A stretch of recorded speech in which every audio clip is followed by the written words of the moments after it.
What is going on, football fans? Back at it with another New York Giants video. Hope everybody had a happy Mother's Day out there. Was unable to stream the Knicks game yesterday. Probably our win of the year, but it was worth it to get to spend time with the mom. I am going to have a video out on the Knicks later today if you guys want to check that out. I'm not going to just talk exclusively about the Clippers game, but kind of talk about the team overall and some of the things that I want to get off my chest. But in this video, we're going to talk about the New York Giants, and we're going to talk about the NFC East. We're going to jump into the drafts and free agent acquisitions of all four teams, and I'm going to give my overall opinion on this division at this point in time and talk about each individual team and kind of talk about where I feel they stack up right now. But first, I want to talk about last year and how embarrassing of a division this was, and kind of talk about some of the factors as to why we may have been as poor as we were. Last year, the NFC East had a combined record of 23, 40, and 1. Yeah, it was that bad. 23, 40, and 1. Not one team finished with a record over 500, and the New York Giants had a chance to make the playoffs going into Week 17, and 5 and 10 had the Eagles not decided to tank. And don't think we forgot about that, Eagles fans. It's going to be a fun year building up that rivalry this season. There's no doubt about it. Hope that we get you guys Week 1. But all kidding aside, it was a really, really bad division last year that coined the term NFC East. And in this video, I'm going to talk about why not only do I think we'll be better, but why I actually think we'll be at least an average division in the NFL and a lot better than some of the pundits may think. Now, I'm not going to tell you we're going to be the best division. I think the AFC North is obviously still very strong. The Ravens, I thought, had a very good draft. Of course, they're still a very good team. The Browns, I think, will only get better, and the Steelers still have a very good defense. The NFC West is still very strong as well. But outside of that, when you look at the NFC North, and especially if they trade Aaron Rodgers, I think we're going to be better than that division.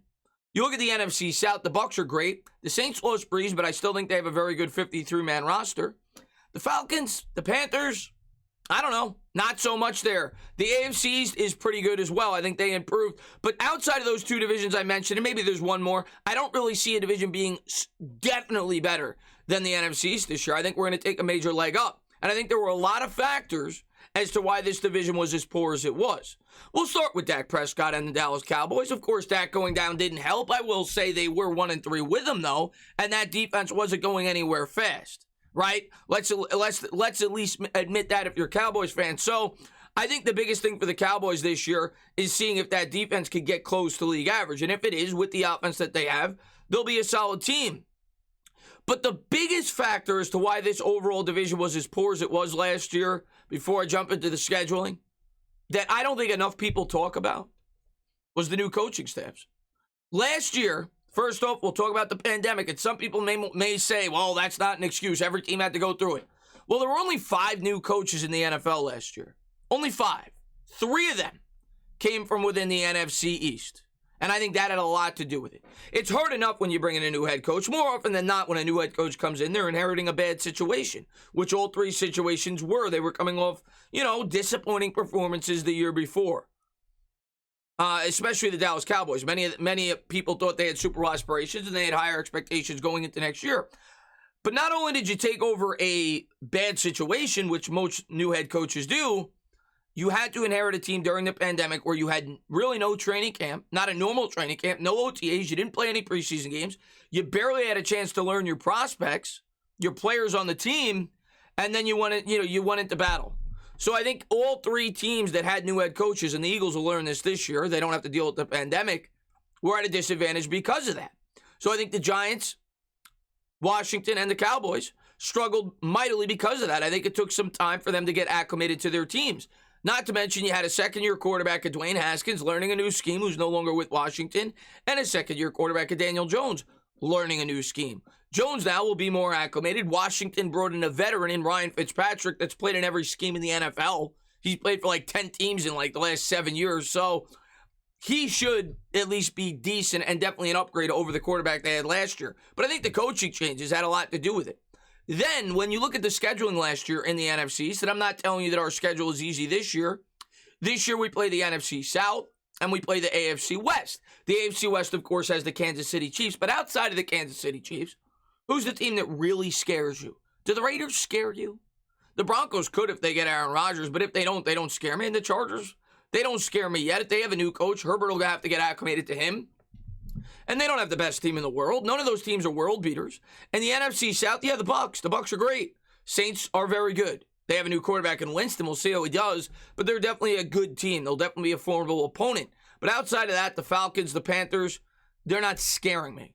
Last year, you had the AFC North, which had probably 3 of the top 5 teams in the AFC, with the Steelers, the Ravens, and the Browns. And you had the NFC West, who going into the year, you had the defending Super Bowl champions. Of course, they sustained a lot of injuries.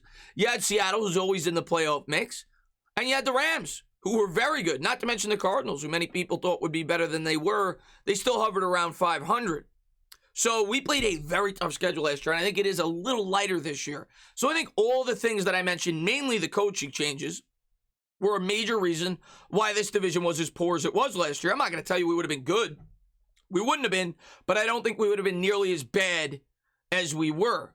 And now we're going to jump into some of the changes that each one of these teams have made over this year and why I think they could be improved and why I think in some cases they may be worse. But we're going to start with the Washington football team, who, in my opinion, you could at least make an argument is the most well-rounded team in this division. Of course, their major question mark is their quarterback with Ryan Fitzpatrick, but they return a very good defense in which they only added to. We'll get into the draft. And they improved a lot on that offense, adding some weapons in the passing game. So I think if you're a Washington fan going into this year, yeah, you should be excited. Not to mention it's year 2 of Ron Rivera. You won the division last year. The one thing I will say, if you believe in history, there has not been a division winner go back-to-back in this division since the early 2000s. So we'll see if Washington could accomplish that feat. But if I was a Washington fan, I'd probably go into the year fairly optimistic. Of course, a lot, like I said, rests on the shoulders of Ryan Fitzpatrick. And he's a guy that over the course of his career could be a complete bust or could be a complete boom. And what the Washington football team needs from Fitzpatrick this year is they need solid quarterback play. Really to be a game manager, something that he's never been over the course of his career. I think they need to rein him in a little bit. But if you look at what Washington did over the draft, and then we'll get into some of the additions via free agency, they brought in Jamin Davis out of Kentucky.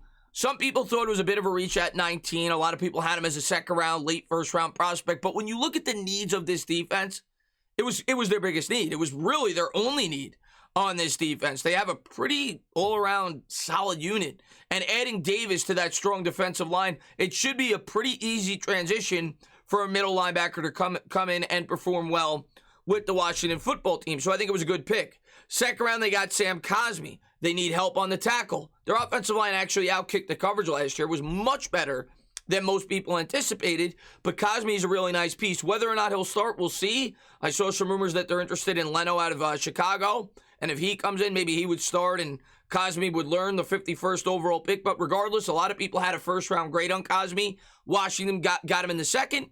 I don't know if he'll be an immediate contributor, but he's definitely a guy that's going to help down the line. St. Juste, the cornerback out of Minnesota, will probably provide his depth in the secondary, kind of like what the Giants did in the third round. And then Dyami Brown, however it's pronounced, out of North Carolina, is a wide receiver a lot of Giants fans had interest in the second or third round area, and just adds more depth to that wide receiving core. Again, I don't think he's going to have much of an immediate impact, but he's definitely a good long-term pick for the Washington football team. In terms of their additions in free agency, they had William Jackson, which he's going to take the spot of one of the corners that we're going to talk about that they lost. But William Jackson is young. He's talented. Most felt he was the best available corner on the market. It was a really good pickup by Washington. Instantly helps their secondary. Curtis Samuel, they needed a number 2 option opposite Scary Terry. That's exactly what they got. I think Samuel's a perfect fit. I think he complements Terry McLaurin very well. And I think he'll fit in very well with that Washington offense. They brought back Eric Flowers via trade, who us as Giants fans can't stand the guy, but he actually played pretty well for Washington the 1 year he played there when they transferred him over to the guard. I'd assume that's where he's going to play for him this year. And again, a solid pickup. They gave up nothing to get him. I think it was a 7th round pick because he was going to be cut anyway from the Miami Dolphins. Adam Humphries, a depth wide receiver, but a solid slot wide receiver that has experience with Ryan Fitzpatrick. He actually had his career year with Fitzpatrick, I believe, throwing him the football. And, of course, Ryan Fitzpatrick, which was the main acquisition. He's going to be the starting quarterback for Washington this year. The one thing that I think you could be disappointed with, I guess, if you're a Washington football team fan in this offseason, is you didn't get your future quarterback. And if Washington is going to have a good year, which a lot of you guys anticipate they probably will, and you don't have the future draft capital that, say, the New York Giants have, being that we picked up an extra first-round pick, it's going to be challenging for Washington to go out there and draft a future franchise quarterback. So I think that is the one thing that maybe you could be disappointed with in this offseason is you did not come out of it, at least with the possibility of having a future franchise quarterback, but you got a Band-Aid quarterback in Fitzpatrick, and maybe you go out there next year and sign one or trade for a quarterback. We'll have to wait and see. But overall, I think you got to be pretty happy with your offseason if you're a Washington football team fan. And if you win any less than 8 games, I'd be pretty surprised this year. Of course, injuries happen. It's the NFL. In terms of your key losses, you lost Ryan Kerrigan, who at this point, he's getting up there in age. You were already super strong at that position anyway to begin with, so I don't think it's much of a loss. You lost Pierre Lewis, your linebacker, and you lost Ronald Darby, a good cornerback, but you replaced him with William Jackson, who many would argue is an upgrade. So I think Washington got much better. And you factor in that they got the second year with the coach, like I said at the top of the video. You have to figure Fitzpatrick's going to be an upgrade over who they had last year with Dwayne Haskins, at least to start the year. So I think Washington improved this year, and I think they're definitely a formidable opponent. And they're definitely a playoff contender. Next up is the Dallas Cowboys. And the Cowboys, of course, last year went in as the proverbial favorites in this division for good reason. They had a very electric offense on paper. They had CeeDee Lamb, and they were electric. They were putting up a ton of points at the beginning of the year when Dak Prescott was in the lineup, and I expect them to be electric this year. Now, maybe that offense gets a little worse. Zeke's not getting any younger. He has shown some regressions in play over the courses of the year. The offensive line isn't getting any younger, but regardless, Dak is back. You got a ton of weapons over there. You got an offensive play caller that calls for a lot of passes. I wouldn't be surprised if Dak Prescott, if he's healthy, leads the league in passing yards. So in terms of your offense, if you're a Dallas fan, you should be excited. You have a very, very potent offense. And Dak coming back is obviously your major acquisition to this team. The defense still leaves a lot to be desired, but we'll talk about it. In terms of what you added in the draft, I don't really view any of your picks, if I'm being completely honest. And this is kind of normal. It's not really bashing the Cowboys. But I don't really view any of the Cowboys picks outside of Micah Parsons as being an immediate big-time contributor. Micah Parsons, you traded back. You got a future third. Probably could have gotten more from the Eagles, but I don't think the Cowboys expected to trade going in. I think that they thought one of those top 2 corners were going to be there, and it was a surprise pick when Carolina took a cornerback. So once J.C. Horn was off the board, once Patrick Surtain was off the board, I think the Cowboys kind of panicked a little bit. They found the first team they could trade with, the Philadelphia Eagles. They allowed them to come up and get Smith. They traded back, and they got their future middle linebacker for a long time. And Micah Parsons is great. A lot of Giants fans wanted him. Character concerns, which you could say about a lot of the guys that you guys drafted, the same for Kelvin Joseph. Character concerns for sure, but he's going to be a very good pro if he can keep his head on straight. But the one thing I will say, I didn't really view that as a huge weakness for the Dallas Cowboys. Now, your run defense was bad. Don't get me wrong, but I think your secondary is still a huge question mark going into the offseason. And when you look at the wide receivers that the Washington football team possesses now and the New York Giants possess now, I think the Dallas Cowboys are going to struggle on defense this year when they go up against those 2 opponents. But, of course, we'll have to wait and see how they match up. But they went heavy defense. It's what Dallas had to do. Parsons, they went with Kelvin Joseph. Maybe he could be an instant contributor, but we all know rookie corners, especially a second-round rookie corner, usually is going to struggle. Not to mention you're putting him into a defense that at best will more than likely be league average this year, so he's not going to get a ton of help. I don't really see him being an immediate contributor. And then they brought in a lot of other defensive players. They brought in Double O, I don't know how to pronounce his name properly, out of UCLA, a defensive tackle at pick 75. Chauncey Golston, defensive end out of Iowa, but I don't really view any of these guys as being immediate primetime contributors. Parsons will be. In terms of free agency, the big acquisition coming back is Dak Prescott, like I said.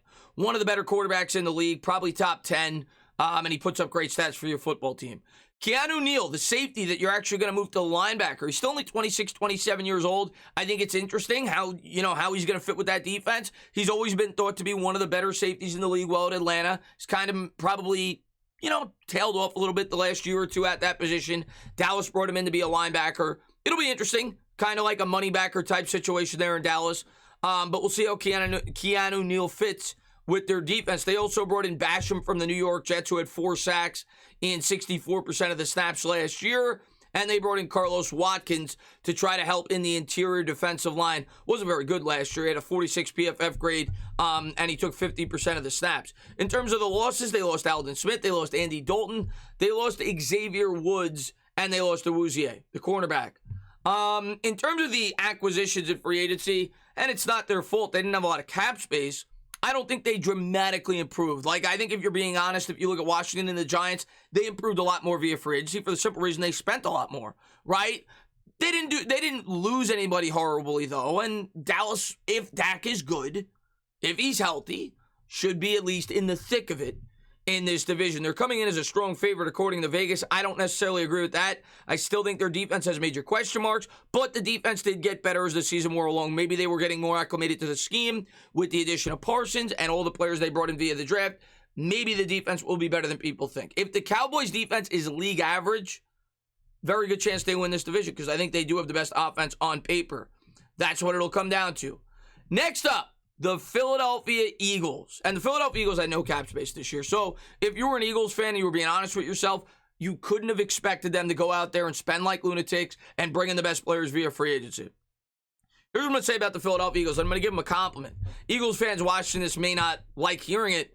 Your team should finish fourth in the division this year. So that's not a compliment. But where I'm going to compliment the Eagles is they realized they needed to start to rebuild. And I actually think they're doing it the right way. I think the fact that you traded Carson Wentz and you got what you did for him was probably more than what you deserved. You're going to get a future first-round pick if he takes over 75% of the snaps this year. And you traded back, which allowed, and you then traded up. You get up a third-round pick, but you traded back to got you future draft capital, trading back from number 6. And I think that was the right approach from the Philadelphia Eagles. In terms of your team in 2021, if I'm being honest, I don't love it. I think you're the fourth best team in this division. Jalen Hurts is coming back. He had a 52% completion percentage last year in 4 games. He still has a lot of question marks. And your team, in my opinion, has a lot of holes. But maybe they'll prove me wrong and most people wrong. I've got the Eagles around 5, maybe 6 wins. But I think they're trending in the right direction. Of course, you have a new coach as well. Like I said, all 3 teams in this division last year had to adjust to a new coach. Most of the time when you bring in a new coach, they're going to struggle year 1. Nick Sirianni's coming in. We'll see what he brings to this team. He's thought to have an innovative offensive mind. Many people feel like he'll add some tight ends to add to this defense after next year when they get rid of Zach Ertz. And we'll see what they decide to do down the line with all their future first-round picks. But this year, I think you struggle. In terms of the draft, they traded up. They got Devontae Smith. Devontae Smith, really talented wide receiver. I wasn't in love with him. I would have been happy if the New York Giants drafted him. I think he's got some concerns with his weight, but he's a good wide receiver, arguably the best route runner in this year's draft class, and could be an instant contributor for you. How good he'll do, we'll have to wait and see. I think he's going to get a lot of targets, so he may put up some stats, but we'll see how he does with the Philadelphia Eagles, who for the second straight year took a wide receiver. I personally am not in love with that pick. I think if you're a rebuilding team, wide receiver may not have necessarily been the right pick. But maybe Devontae Smith will prove me wrong. Maybe the Eagles will be a lot better than people expect. Second round, they took Landon Dickerson. Dickerson, a very interesting prospect to me. He could play both the center and the guard. Had a first-round grade by anybody. The thing you have to worry about, he tore his ACL twice in college. A lot of Giants fans wanted him in round 2. Grew up a Giants fan. And you could watch my videos long before the draft. I did not want him because I worried about the injury history. But if he could stay healthy, Landon Dickerson will definitely be worth that pick for the Philadelphia Eagles. He's a very talented offensive lineman, and I think he at least has a strong chance to start at the guard spot for the Eagles to start the year. If not to start the year, definitely at some point this year. We'll see. I don't know how much of an instant contributor he'll be, but long-term, if he stays healthy, that could be a very good pick. And the same can be said for the third-round pick. A lot of Eagles fans were not happy when you drafted Milton Williams. Milton Williams was one of my favorite prospects in this year's draft. I had a mock to the Giants in one of my 6th-round mock drafts. His pro day was off the charts. He's super athletic for an interior defensive lineman. I think he's 284 pounds. He outperformed Aaron Donald in every metric at his pro day. Guy is super athletic. The upside is there with Williams, but again, he will not be a day 1 contributor, being how strong they are at that position to begin with. And I think that's why a lot of Eagles fans were not in love with that pick. He's not going to help them day 1, but I thought it was a good pick long term. In terms of the Eagles' adds in free agency, they added Anthony Harris for a cost-effective move. Should help them a bit in that secondary. Kerryon Johnson, again, solid move. a nice backup running back to Miles Sanders in that backfield. I don't know how much of an effect he's going to have. I see a lot of Eagles content creators talking about how excited they are about Kerryon Johnson. I kind of attribute it to maybe Jordan Howard, and they were going crazy about that as well. He could be a solid contributor. I don't know if he's going to be anything great. And of course, they added Joe Flacco to be the backup. They added some others, but those to me were the key additions. Their losses, of course, Carson Wentz, who they traded, Deshaun Jackson, Jalen Mills, and Duke Riley I had written down. So I don't know how much better they got. I think they probably got a little bit worse when you have to factor in that they have to get acclimated to new schemes, new coach, everything else. Jalen Hurts, of course, is the major question mark there. If Jalen Hurts is better than people think, well, then maybe you win 8 or 9 games. He has to play at a much higher level than he did last year. 52% completion ain't going to get it done. And we'll see with the weapons you added, with the new offensive scheme that you have, if he could do better than a lot of people think. Now we're going to get to my team, the New York Football Giants. And, I love what the New York Giants did this offseason. I love what they did last offseason. Last year, I thought the New York Giants would win 6 games. They did. And they were starting to improve. They were starting to get better. I'm not going to give you a record prediction in this video, but before I get started on the additions, I think the Giants are going to be in the thick of it, right in the thick of it in this division. I think they're going to be more acclimated to the playbook on both sides of the ball. The one thing that I loved that the New York Giants did this year before we get into the player additions was bring everybody back. All the coaches are back, so the players know what they're stepping into. There's no unfamiliarity. For the most part, you brought everybody back. We'll get into the, some of the key losses, but for the most part, the majority of the players are back, and you added some huge key pieces in free agency and added 2 day one contributors via the draft. Obviously, much like we said about Washington, much like we said about Philadelphia, a lot of this season is going to come down to the progression of Daniel Jones. If Daniel Jones does not improve, this team will not improve nearly as much as some Giants fans may think. My thought process is with the pieces around Jones, with the addition of Saquon Barkley, okay, Daniel Jones has 23 touchdowns and 8 picks when Barkley's in the lineup over 10 career starts, 12 touchdowns, 14 picks in 17 games when Saquon Barkley's not playing. He's a different quarterback. The addition of Kenny Golladay, the addition of Kadarius Toney, the addition of Kyle Rudolph, all those additions should make Daniel Jones a better player, but it remains to be seen. He's got to prove it. The proof is in the pudding. In terms of what the New York Giants did in the draft, Kadarius Toney, they traded, but the thing that I loved about this draft, not so much just for this year, they improved next year dramatically. Okay, you got another first-round pick that could easily be a top 10 pick with the Bears. They have a very tough schedule. We'll see. If Rodgers gets traded, they may do better than people think. But they get a future first, a future third, and a future fourth out of this year's draft. So that has to be factored in. Obviously not going to help this year, but it definitely helps in the future. And I want to commend Dave Gettleman for not just thinking about the present when he's 70 years old. And a lot of fans, are judging him off this year. Definitely set this team better up for the future. In terms of what they did after they traded down, Kadarius Toney. Toney's the wide receiver 5. That's where I had him on my draft board when the draft started. I had Bateman 4, but I understand the pick. They were looking for an explosive, versatile wide receiver. That's what Toney brings to this lineup. He's probably the most versatile wide receiver in this draft. You could line him up in the backfield. You could line him up in the slot. You could line him up on the outside. He could contribute in special teams. He's a former quarterback. You could do a lot of things with Kadarius Toney, and I think he's a good complement to some of the wide receivers that we already had on this roster. Azeez Ojulari in the second round was a slam dunk pick. Azeez Ojulari, in my opinion, and I said it months leading up into the draft, was the best fit of any edge rusher in this year's draft class. I'm not saying he was the best prospect, but I thought he was the best fit for the defense the New York Giants ran. He's got great bend off the edge. He's still very young. He's only 20 years old, and he's going to step in, and he's going to fit this scheme very well. And I think he's going to get a ton of snaps, and I think he'll be a day one contributor, which is more, a lot. That's very good. To get a day one contributor with the 50th overall pick, you can't say that about a lot of teams in the NFL, and I think he will be a very good player in Patrick Graham's defense. Aaron Robinson, we traded up, we got him. A lot of Giants fans were upset we didn't address the offensive line. That is still the major question mark going into this year. But Aaron Robinson had a second-round grade. The Eagles wanted Aaron Robinson, and I think it was a good pick in terms of value. You could definitely argue in terms of need. They should have went offensive line. And Ellerson Smith, we'll see what we get there, but could be a good situational edge rusher for the New York Giants. In free agency, the key adds Kenny Golladay. Kenny Golladay is going to step in, instantly be a top 15, at worst 20 receiver in the NFL. Will definitely be the best wide receiver that Daniel Jones has ever thrown to. Adoree Jackson.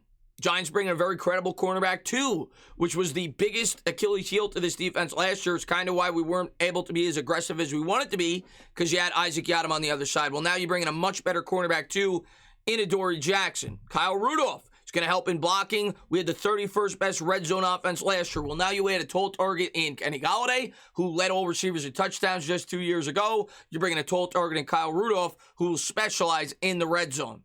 Fedi Odenigbo, a good situational pass rusher. They could play both on the inside and the outside on the defensive line from Minnesota. I think he should help in certain situations. John Ross, we'll see how much of an effect he has, but at a bare minimum, a very good depth wide receiver. We bring in Danny Shelton, who kind of is going to provide as a run stuffer on this defensive line. He won't play every snap, but he'll play in certain packages. And we bring along Ryan Anderson, who, again, much like Odenigbo, I think could be a good situational edge rusher that we brought in from Washington. Didn't get to play much last year because he didn't fit the new defensive scheme, and they had a lot of talent at that position. The year before, he had 4 starts. He had, I think he had 5 sacks in the last 4 games and 4 forced fumbles when he got an opportunity to play. Our key losses, Kevin Zeitler and Dalvin Tomlinson. Obviously key losses. Tomlinson, I'm not as worried about. I think he's very replaceable with the addition of Shelton, with the increased roles now that B.J. Hill will assume, and Austin Johnson, who I think are good players. Not to mention you're very strong on the other pieces on that line with Leonard Williams and Dexter Lawrence. I don't think we're going to miss Dalvin Tomlinson as much as some fans may think. Zeitler, that remains to be seen. And again, the biggest question mark with this team is the offensive line. We're going to need these young guards to step up and play much better in 2021 with the new offensive line coach and with the added weapons on the outside. You have to at least hope as Giants fans that will be the case. But in the end, when I look at this division, I think the Giants dramatically improved overall as a team. I think Washington dramatically improved overall as a team. I think the Cowboys, just from getting Dak back, it obviously improved as a team, not so much in the other areas, but getting Dak back is a huge improvement. Philadelphia, I think they did the right thing, but for this year, I don't think they improved nearly as much as the other teams in this division. In the end, I see all 3, Dallas, Washington, and the Giants, without significant injuries, winning between 8 and 11 games. I think it'll be very competitive. I think 2 teams will come out of this division this year and make the playoffs, and I think the NFC East will make us a lot prouder as fans in 2021. As always, guys, if you like what you watch, please subscribe, drop a comment, maybe give me a little thumbs up. Cheers.